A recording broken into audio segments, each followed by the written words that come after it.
Hi friends, welcome back to our channel. ఈరోజు hotel స్టైల్లో dosa crispy ఎట్లా వస్తుందో రావడానికి ఏమేమి చేయాలో చూపిస్తా. ఏమేమి కలపాలో పిండిలో. ఫస్ట్ ఒక 4 గ్లాసుల బియ్యం చూపిస్తున్న గ్లాసులో హాఫ్ గ్లాసు కొంచెం ఎక్కువ మినపప్పు వేసుకొని అందులో పచ్చిశనగపప్పు కప్పు మూత, అందులోనే మన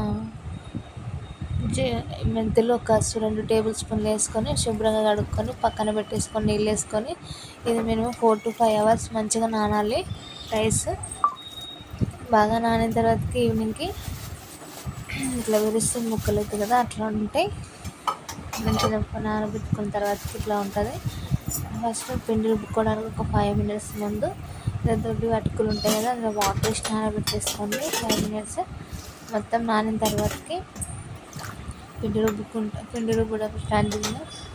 ఫస్ట్ ఒక మిక్సీ జార్లో బియ్యం వేసేసుకొని మిక్సీ పట్టేసుకొని మొత్తం ఒక గిన్నెలో వేసేసుకొని మెత్తగా పట్టేసుకొని మిగతా పిండి కూడా అట్లనే అంతా మిక్సీలో వేసేసుకొని కొంచెం లాస్ట్లో కొంచెం రైస్ ఉండేనాక ఫస్ట్ నానబెట్టుకున్న అటుకులు నానిపోయినాయి కదా, ఇవి అటుకులు అందులో వేసేసుకొని మిక్సీలో వేసేసుకొని మెత్తగా రుబ్బేసుకొని అది కూడా పిండిని అందులో కలిపేసుకోండి. అంతా మిక్స్ అయ్యేలా కలిపేసుకొని సాయంత్రం మూత పెట్టేసి మార్నింగ్కి ఇట్లా బయటనే పెట్టేసుకోండి.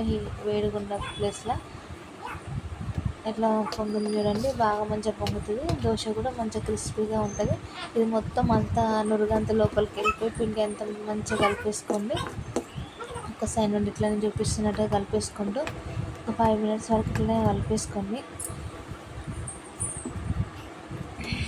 అంతా కలిపేసుకున్న తర్వాత ఇందులోకి మీకు ఎంత అవసరం ఉంటుందో అంత పిండి తీసేసుకొని పక్కన పెట్టుకొని మిగతాదంతా ఫ్రిడ్జ్లో పెట్టేసుకోవాలి. ఒక వారం రోజులను వేసుకోవచ్చు దోశ. ఇందులో ఒక స్పూన్ ఉప్పు, ఒక స్పూన్ పంచదార వేసేసుకొని చక్కెర మొత్తం కలిపేసుకోండి. మంచిగా కలిపేసుకొని 5 minutes పక్కన పెట్టేసుకొని స్టవ్ మీద ప్యాన్ పెట్టేసుకొని ఇలా ఒక గరిటె పిండి వేసుకొని మొత్తం దోశలాగా స్ప్రెడ్ చేసుకోండి.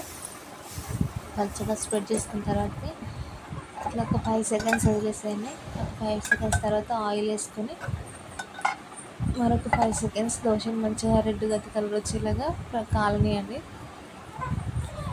రెండో సైడ్ అవసరం లేదు, ఒక్కవైపు కాలితే సరిపోతుంది. క్రిస్పీగా ఉంటుంది, లోపలికి ఇట్లా మెత్తగా ఉంటుంది, బయటికి క్రిస్పీగా ఉంటుంది. టేస్ట్ కూడా చాలా బాగుంటుంది. చూడండి ఎంత రెడ్గా వచ్చిందో, సేమ్ హోటల్లో ఉన్నట్టే ఉంటుంది. టేస్ట్ కూడా బాగుంటుంది. అంతా మన మినపప్పు కూడా ఎక్కువ అవసరం కూడా లేదు. అట్లనే ఇంకొక దోశ కూడా ఇట్లా ట్రై చేసి చూపిస్తున్నాను మీకు ఇట్లా వస్తుంది కలర్ అని చెప్పేసి. నేను ఫస్ట్ వేసిన దోశనే చూపెట్టినాను ఫస్ట్ పెనం పెట్టగానే. ఇది ఇంకా చూడండి కొంచెం పెనం కాలితే ఇంకా మంచిగా వస్తుంది. వేసేసుకొని ఆయిల్ వేసుకొని ఒకసారి చూపిస్తున్నారా పక్కన ఎట్లా రెడ్గా ఉందో, హోటల్లో ఉన్నట్టుగానే ఉంటుంది. మన ఛానల్ లైక్, షేర్, కామెంట్ చేసి